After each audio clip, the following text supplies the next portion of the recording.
Hi, I'm Ron Spurnberg, co-founder and CEO of Hi Mama. Welcome to our podcast about all things early childhood education.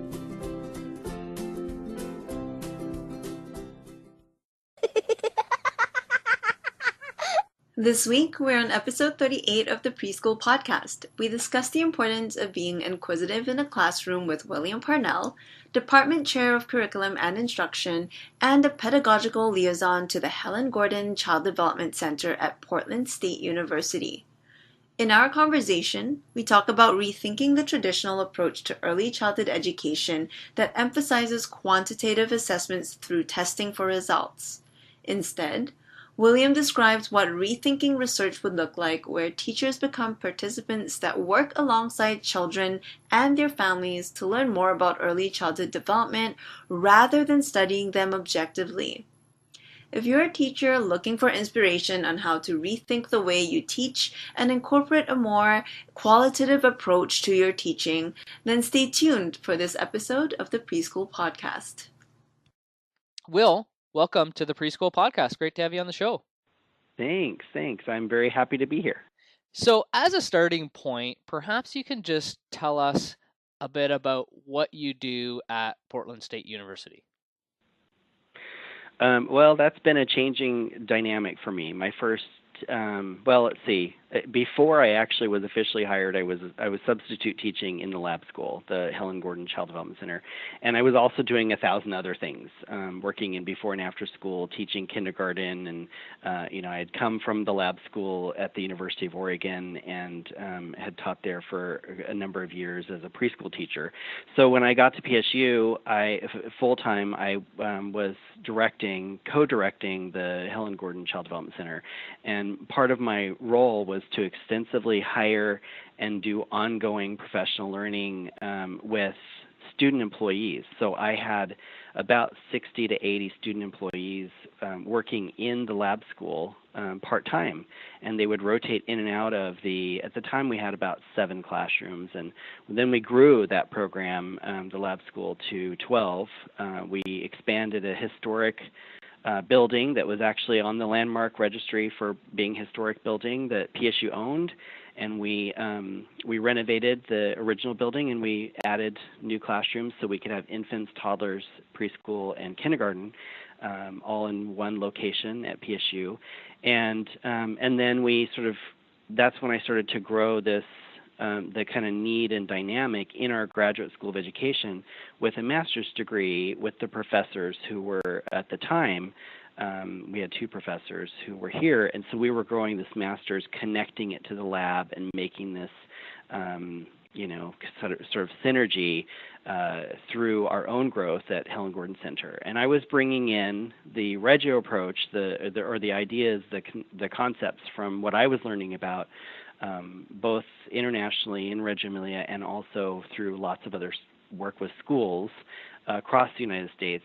We were involved with Louise Cadwell and her folks in St. Louis, and we were involved with people from Santa Monica, and we were bringing like Leila Gandini here, and we had various other folks in the Portland area wanting to explore all that with us. So we had this really great synergy happening on our campus with growing a master's degree program, connecting it with the lab school more strongly. It had sort of always had connections, but we were really forging alliances. So then I got hired once I finished my doctoral degree into a professor role, and started to coordinate that master's program, and kept my role. My dean wanted me to keep my role at Helen Gordon Center, not as director, but as a pedagogical liaison, pedagogical director. So I kept working with the teachers, the educators in the center, and kept working with the students in the master's program, and really developed that into its own full master's degree program over time, and then have since kind of grown my own capacity here, from assistant professor to associate, and then from associate professor to full professor, and then I was asked to lead the department of curriculum and instruction. So when our former chair retired last year, I took on the role and am now the department chair for curriculum and all of curriculum and instruction, which includes the teacher licensure programs for elementary and secondary education, and includes a master's degree for K-12 folks. And so my role has really shifted, and I've been moving away, sadly, in this last year from my direct roots of early childhood, even though I still go to conferences and I still present, and right now I'm the vice president of our national organization, and I'm the chair of a significant interest group for AERA, the Ed Research Association. So I'm trying to keep my feet in the door, Yeah, but before I'm swallowed up into administration. yeah, but I think it's an excellent story, though, of having grown from being an educator at the Helen Gordon Child Development Center to the department chair. It's so great to Yeah. have that practical roots coming from the classroom. Yeah, I think so. I've always seen that as a fundamental part of teacher education's work. So whenever we hire any teacher educator professor into our department, we actually request that they have a minimum of 3 years of teaching, direct classroom teaching. Whether we're hiring in secondary education, we want to see someone who taught in high school, right? So maybe before or while they were getting their dissertation or doing their dissertation and getting their doctoral degree. So Makes it's sense. an interesting sort of culture we've created here in our department about wanting that strongly held, because we need the students to understand we've been there. We have our own experiences, and then we also still go out and supervise and work in schools and connect to schools, and I've done that for over the years too. So so my work has included working with many other schools and the lab, but kind of maintaining that hub through the lab to try and connect out, get their stories told, hear the voices of children, families, teachers at that school. So yeah. Now, you've also done some of your own research and co-authored several papers and books, and one of your latest books, Disrupting Early Childhood Education Research, Imagining New Possibilities. I'd like to dive a little bit deeper into what that's all about. Okay. So do you have anything specific you're looking for, or you want me to just talk openly about it? Or? Let's first hear what it is in a nutshell. What's the topic that you're covering with this book?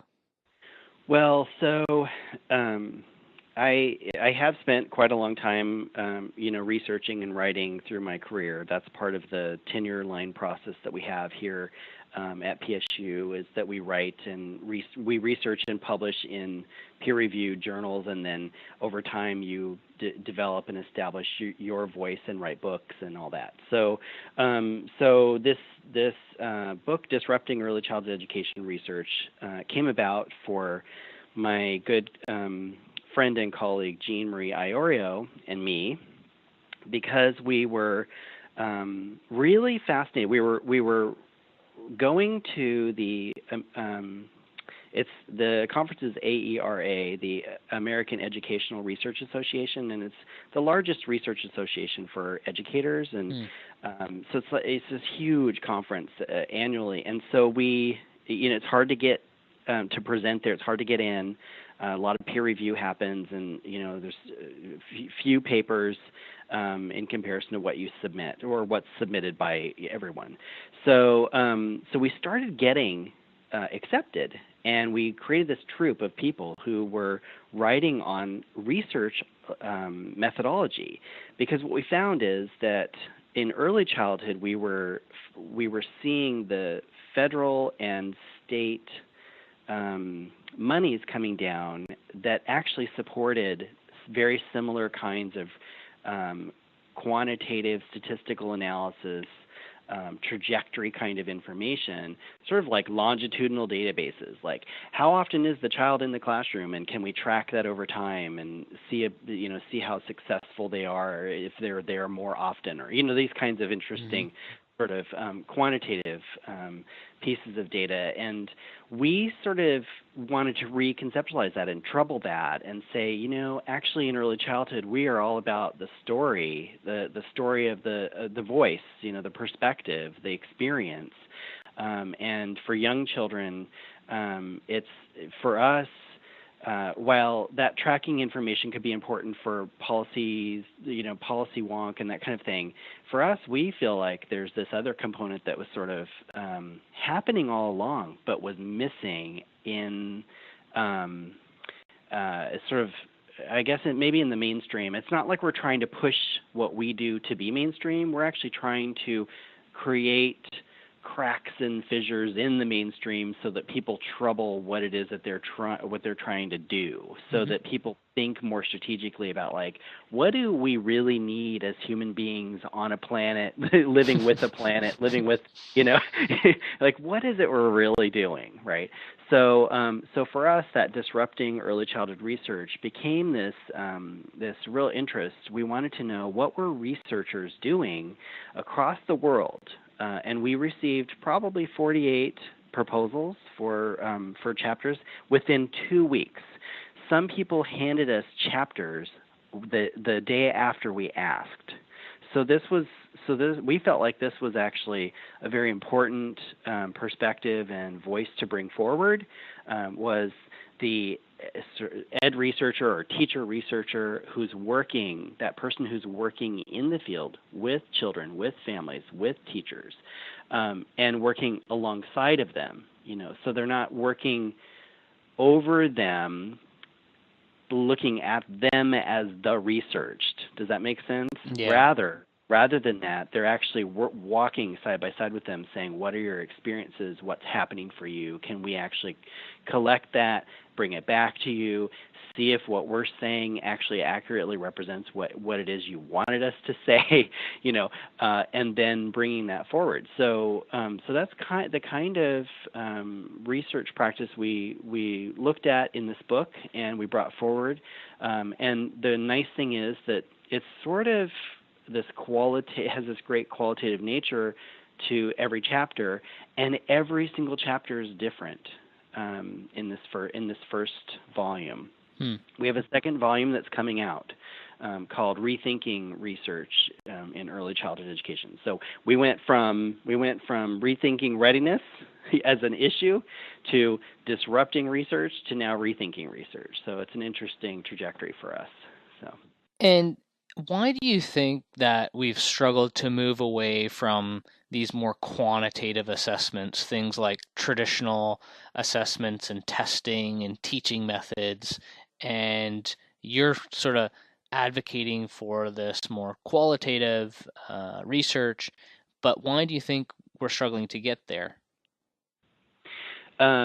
So we're pretty steeped in what many of us in this sort of line of work in the reconceptualist world that I'm involved in early childhood, many of us would think that we collectively across the world are steeped in colonialist research perspective.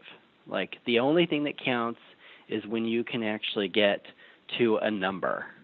Because there's a belief that when you're sharing the numbers, there is no, then you've wiped clean the bias, and it's like, we know that that's not true. We know that's not true because even when you're sharing numbers, it's your researcher bias that you've brought forward because that's what you were looking for. Sure. Now, you might have found something different, but it's the questions you still asked, right? So it's interesting. You see how I immediately begin to trouble, these notions that this sort of quantitative statistical analysis gives us the answers, and it's like, well, they give some answers, and I tell my students, look, I wouldn't be alive. I'm diabetic, and I take medication, and had there not been clinical trials and experimental design with people who volunteered for that, I probably wouldn't be alive without those medications, without the insulin, and all that stuff came out of that rigorous scientific quantitative statistical analysis. But behind all that, we're still the people, we're still the places, we're still we're still the planet and the animals and all this other sort of layers.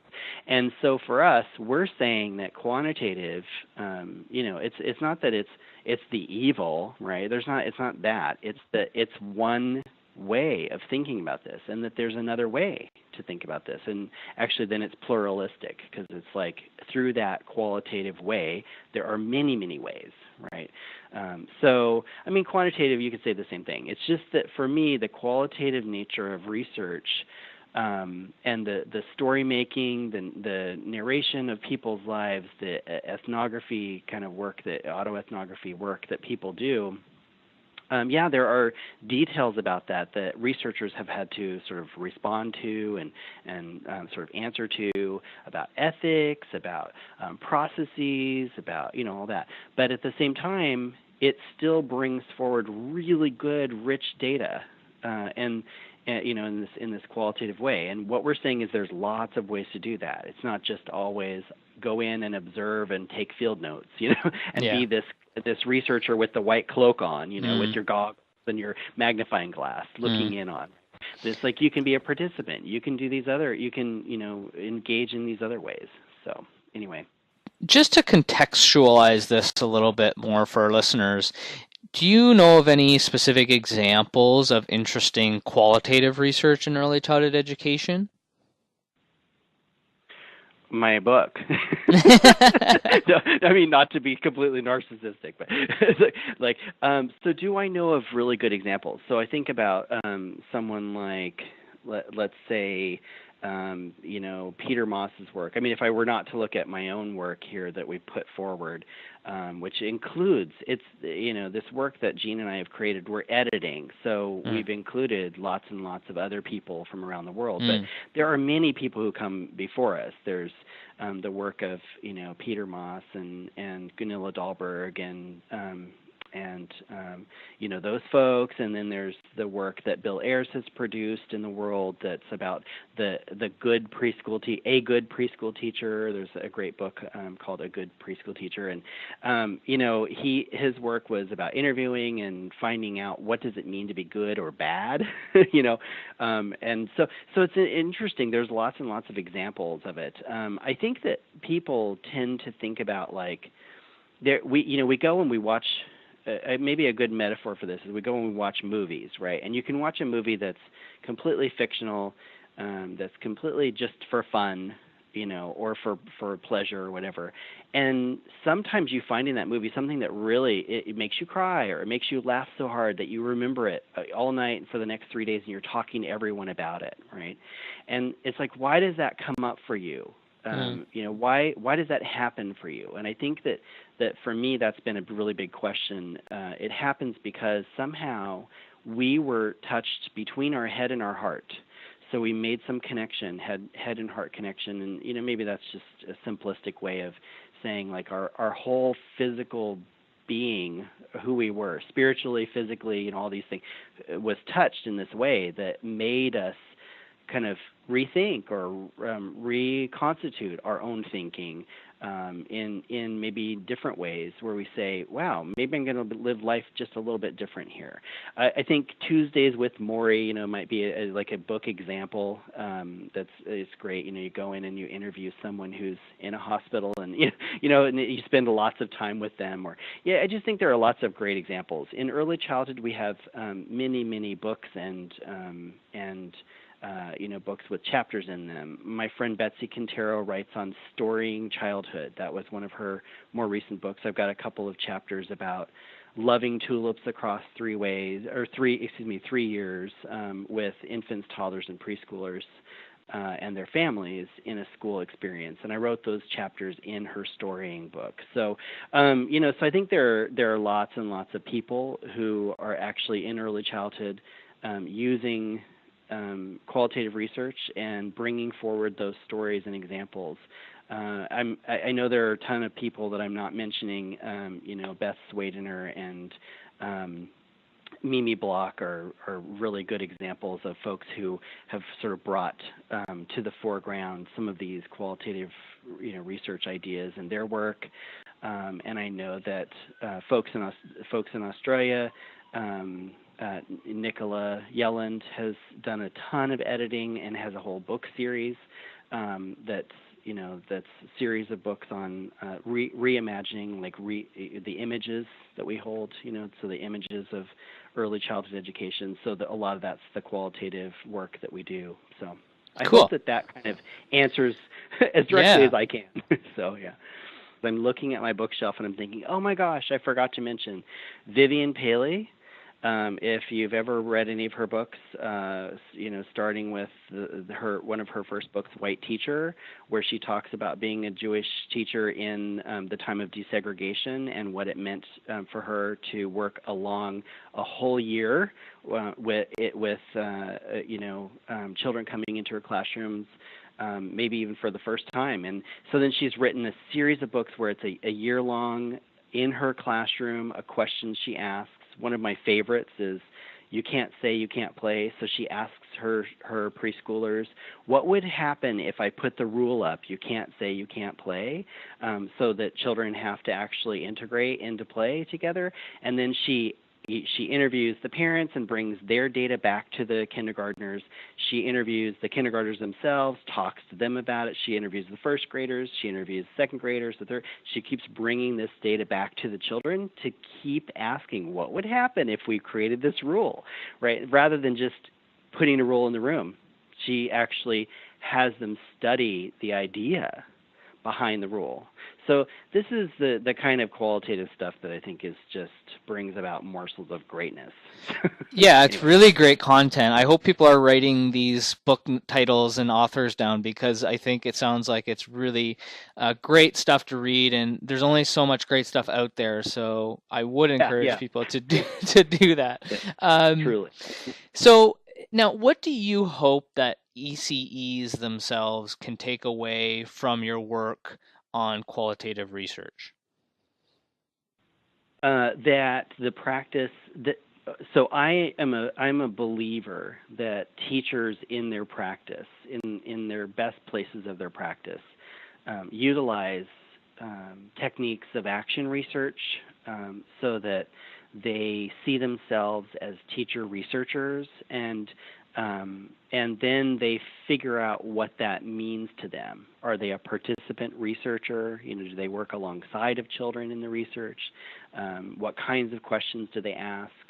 And how do they want to know, something about their classroom? And that they clinically look at that through what the literature says. What does the contemporary literature say? What does the seminal work tell us from Vygotsky and Piaget and Maria Montessori? And and then how do we design some sort of methodology that we might use, whether it's interviewing children or looking in through digital technologies and video recording, and or whether it's just living side by side and taking notes about what they do, or asking parents and guardians and people who are also in the child's life, probably in a lot of ways a lot more than we are, asking them what's happening in the home, what's happening in the community, what's happening around the child, that's influencing who the child is and how they're growing up and what they're thinking about. So, and who they're becoming and what they're learning. So,